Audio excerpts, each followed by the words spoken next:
I wasn't afraid that I had died. I was only unsettled because I remembered that I had died before, many times before.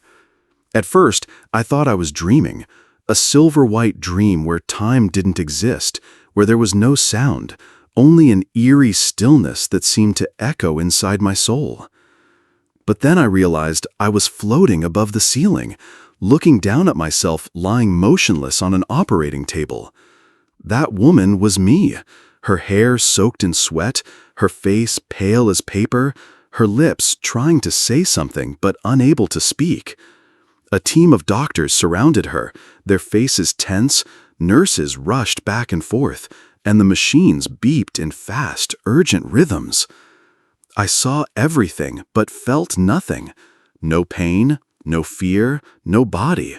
Just a single question ringing in my mind. Why am I here? And why do I remember all of this as if it had happened before? My name is Grace Carter. I was 26 years old at the time, living in New York City in the mid-90s. I had a simple office job at City Hall, a good husband, and I was pregnant with our first child. I thought I was doing everything right, eating healthy, going to all my prenatal checkups, reading parenting books, and praying every night. But something had been quietly unfolding inside my body, like an underwater current, silent and merciless. For nearly a month, I felt exhausted, sluggish, but the doctors kept telling me everything was fine. I believed them. I believed that if nothing obvious was wrong, then it must not be serious. But my body knew better than I did, and it had begun to warn me, in its way, that something was coming, something my mind was not ready to face. I remember that day like it was yesterday. It was a Monday morning. I dropped off my child at daycare, just like always, and headed to work. The city was busy as ever, yellow taxis jostling for space, horns blaring, voices calling out across payphones. I stepped into the elevator with a young Indian woman, whom I would later learn was named Celine. When the elevator gave a soft jolt, I suddenly felt waves of pain rushing through me. Cold sweat broke out across my skin. My legs gave out beneath me, and everything went black. What happened next didn't belong to the world I once knew. But what truly haunts me isn't the moment I left my body. It's what happened after. The place I arrived at wasn't anything like what I'd been taught in books or heard about in church services. And it was there that I saw my child again, the one I never had the chance to bring into this world. I also saw other versions of myself from lives I never knew I had lived. Memories that didn't belong to this lifetime. How was it possible to remember a life I never knew I had? And more importantly, why was I remembering them now? And that was only the beginning, because what waited for me on the other side of the light would forever change how I understood life, death, and the real reason we exist at all. So let me ask you, have you ever wondered what would happen if you didn't just live once? I'll tell you exactly what pulled me into that strange state and why I can never see life the same way again. It was 1995. New York was still the city that never slept, where you could grab a sandwich at 3 in the morning and hear the low rumble of subway trains through the night.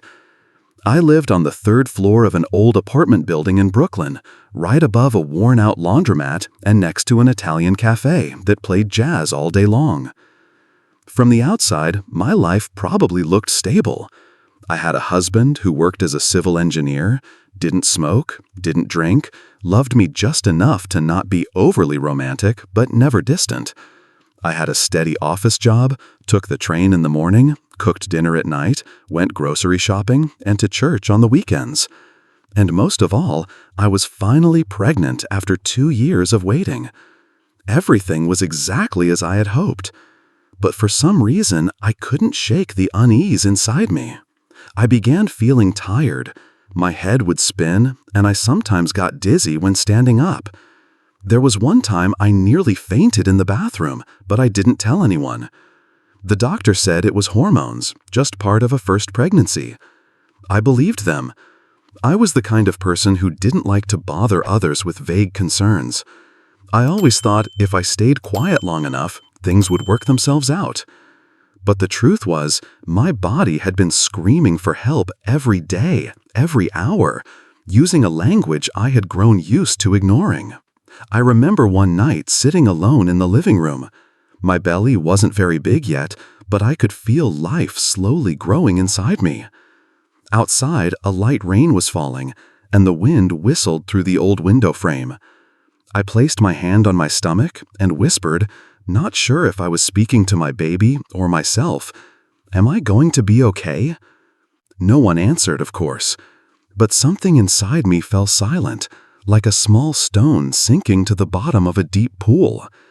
A nameless feeling, as if my soul already knew something my mind hadn't dared to face. On that fateful Monday morning, I woke earlier than usual with a strange pressure in my chest.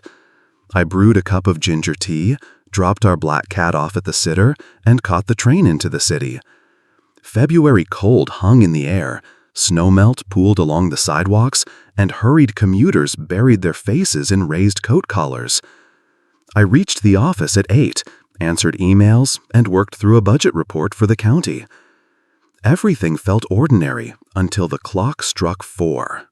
A sharp pain shot from my lower abdomen up into my chest, as if something inside had cracked open. I rose unsteadily and headed for the elevator. That was when I met Celine for the first time, a small Indian woman with unruly curls and bright, worried eyes. The elevator shuddered as it started down. I leaned against the wall for balance while the pain kept coming in waves. My vision blurred and my heart pounded out of rhythm. I tried to speak to Celine, but no words formed. Time seemed to slow, and darkness rolled over me. The last thing I heard was Celine calling my name in alarm, and the emergency bell echoing through the late afternoon corridors. I thought this might be the end. Instead, it was only a doorway. When I opened my eyes again, I was no longer the woman on the operating table.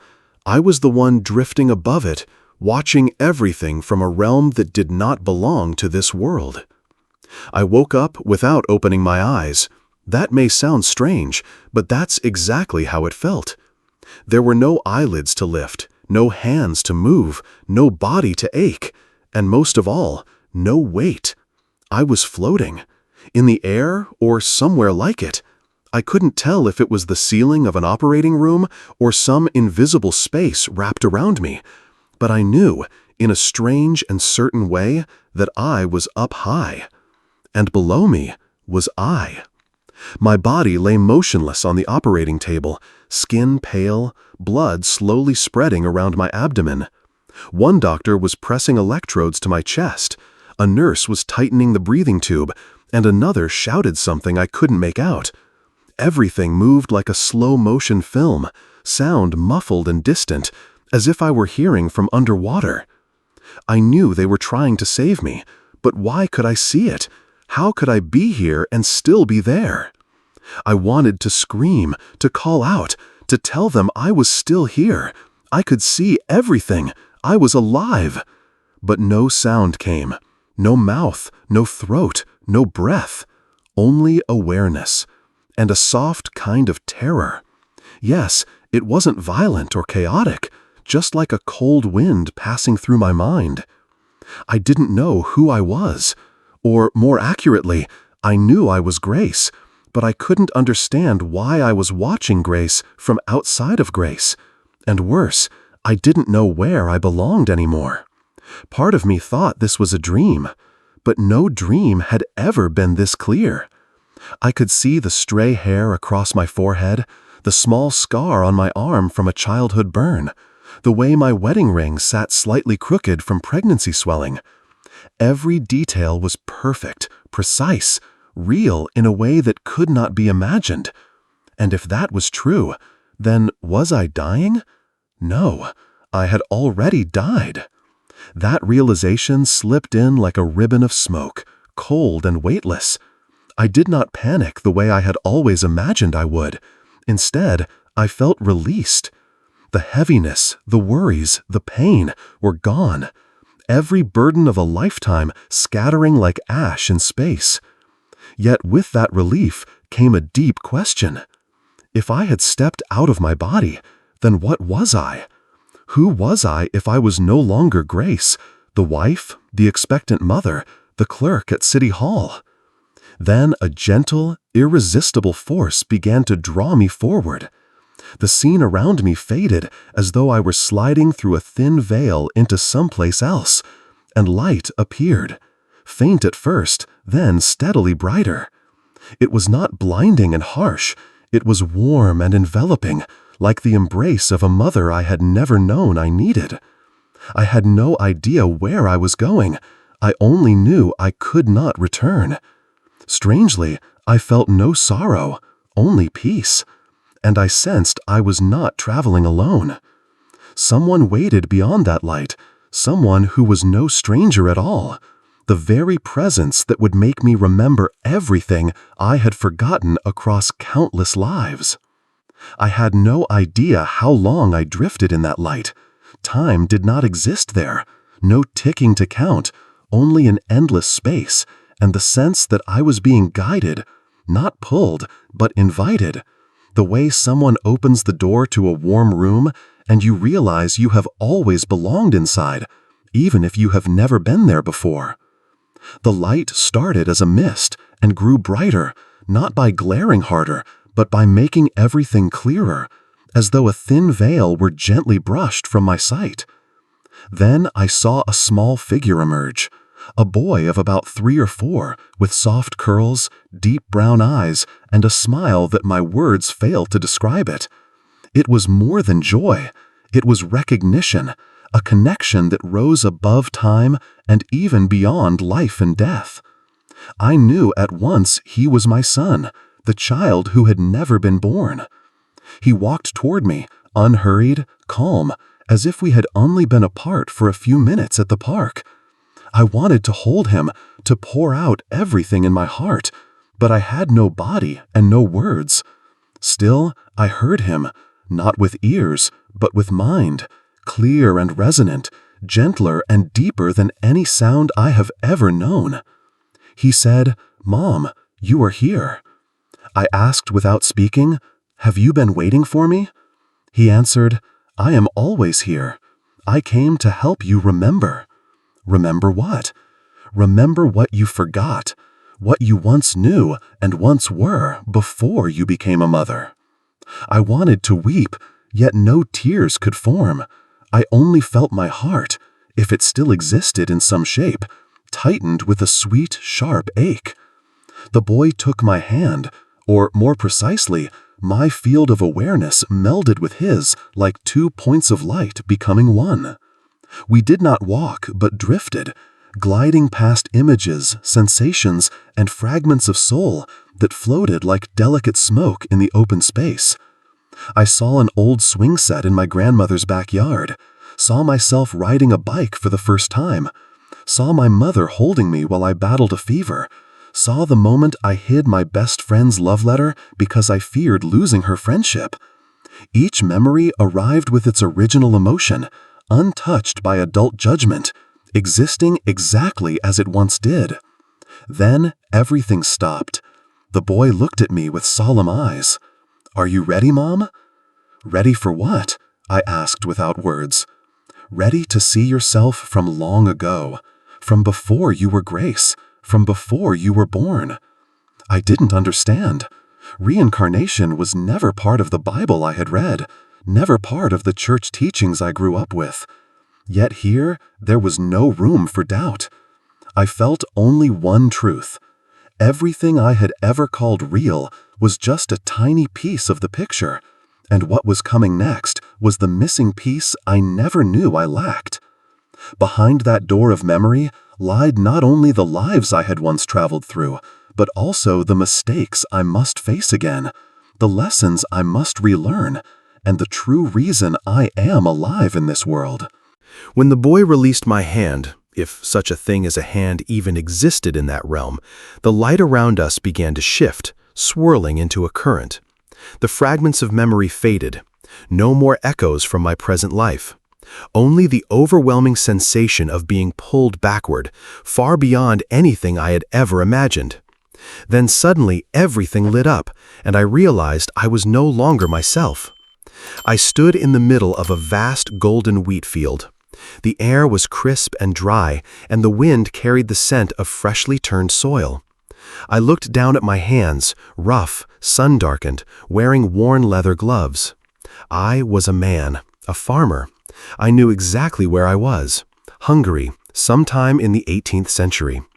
I could feel every emotion, every thought, as if I were truly reliving it.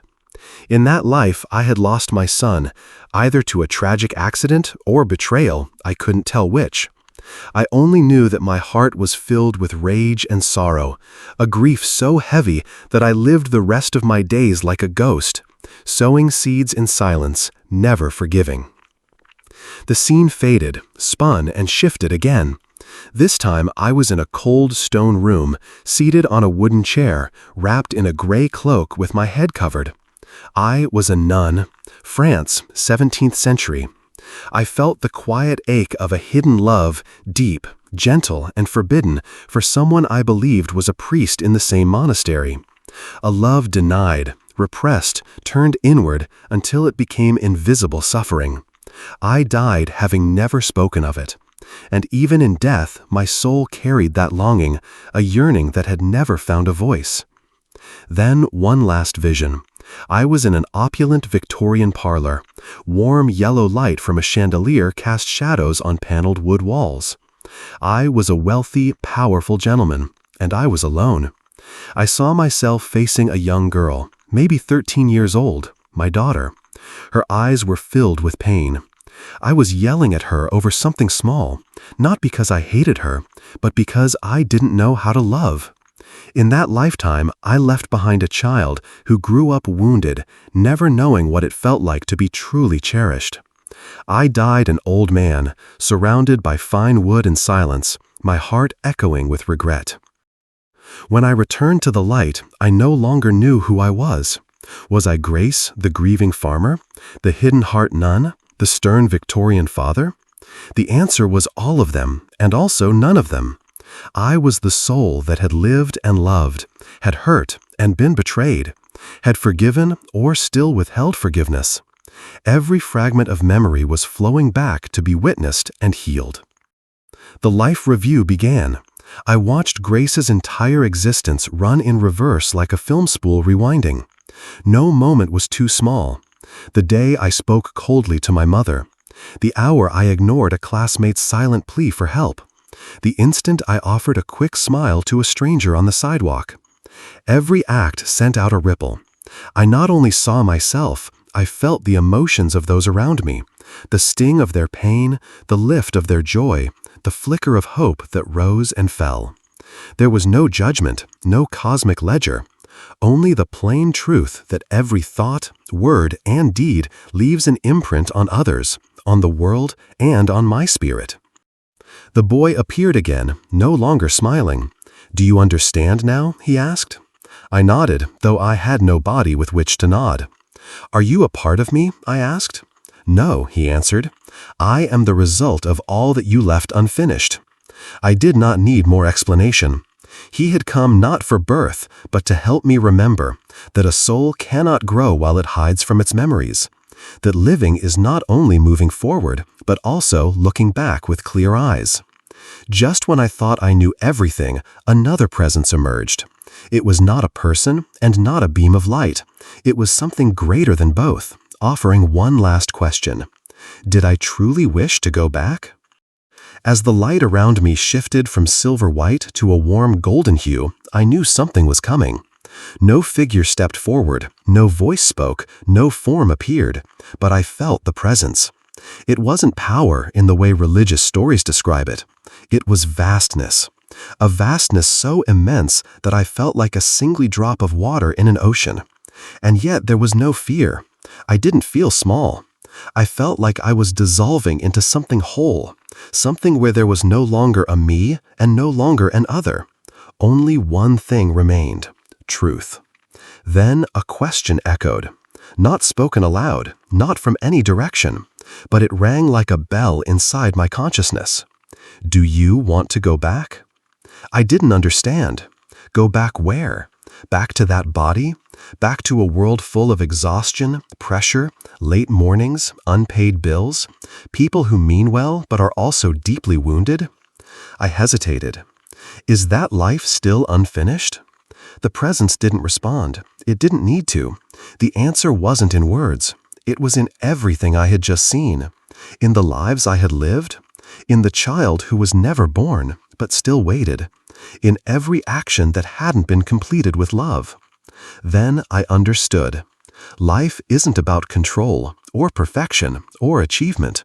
It's about awakening.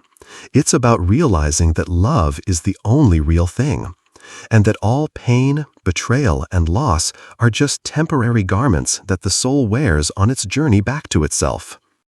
I began to remember all the times I existed without truly living, the hugs I turned away, the apologies I swallowed, the moments I pretended I was fine, and especially the time I ignored my intuition when something felt wrong during my pregnancy, but said nothing out of fear of bothering others. The presence didn't push me to return. It gave no conditions, no warnings, no guilt, only a choice. And I chose. Not because I feared death, but because for the first time I loved life. I want to go back, I said, or more precisely, I released that thought like a breath of smoke. But this time, I want to live differently. The moment that thought formed, I felt myself pulled downward. Not gently, not painfully, but with immense force. It was like falling in reverse into a deep well. The speed increased, the light warped into swirling streams, and I heard echoes, maybe a heartbeat, maybe the rhythm of life returning.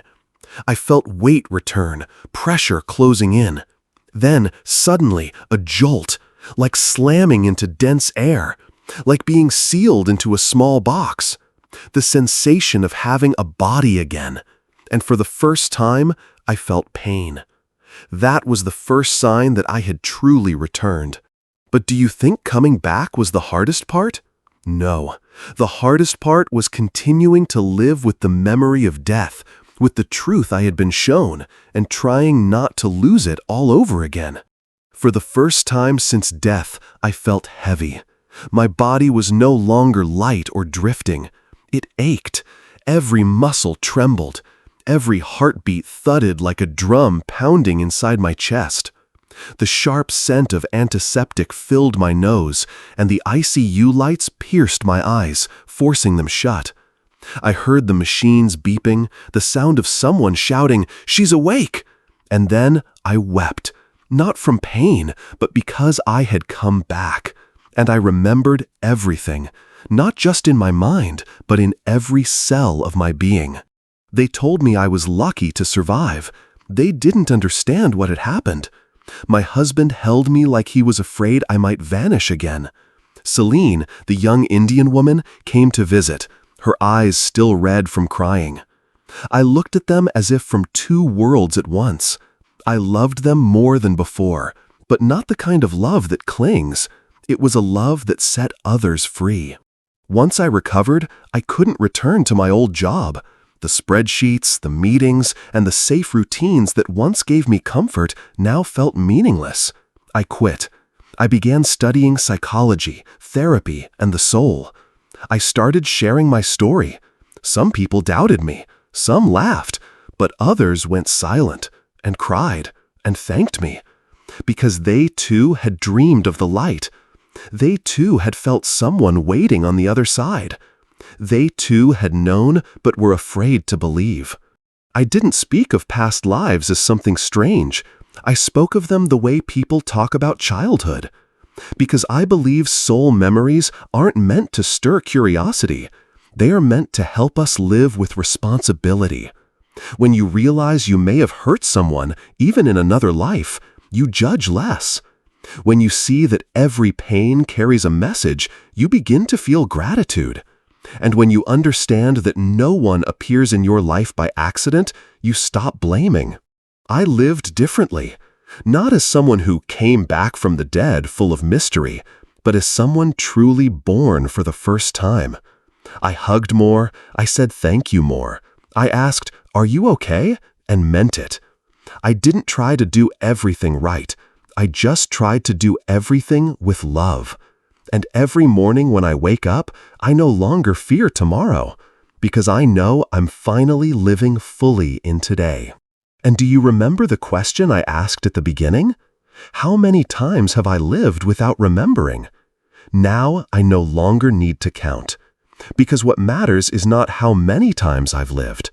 What matters is that this time I am truly alive. If you've ever felt lost, if you've ever wondered why you're here, if you've ever sensed that life must be more than work, meals, sleep, and death, then maybe, just maybe, your soul is trying to awaken. And maybe the next time you pass through pain, through loss, or through a moment of stillness that stops you in your tracks, it's not a setback. It's an invitation to remember who you are. People often ask me, what's the most important thing you learned from dying and coming back? And I always answer with a quiet smile. Not because I don't know, but because words are far too small for what I've seen. Still, if I had to wrap it all into one truth, it would be this: every moment is sacred. I learned that you don't have to die to wake up. But sometimes your soul needs a shock, a breaking point, a collapse to remind you of how you've been living. I learned that pain is not the enemy. It's a doorway. And beyond that doorway is the deepest version of yourself, waiting for you to return. I learned that forgiveness isn't some grand gesture. It's simply letting go at the right moment so you don't get pulled into the abyss of resentment. I've come to understand that love isn't always easy, but it is always worth choosing, again and again, even when you're afraid, even when you've been hurt, even when you pull back. Love will still find its way if your heart stays open. I've learned that life isn't about control or victory or being right or being successful. It's about the courage to live honestly in every ordinary moment. In conversations that seem small, in decisions no one else sees, in the quiet knowing of whether you're acting from love or fear. And I've learned this: sometimes we spend our whole lives learning just one thing, that we are worthy of love, even when we're still unfinished. If you're reading these words, if you've been listening to my story, maybe your soul is whispering too. I want to remember. Remember what?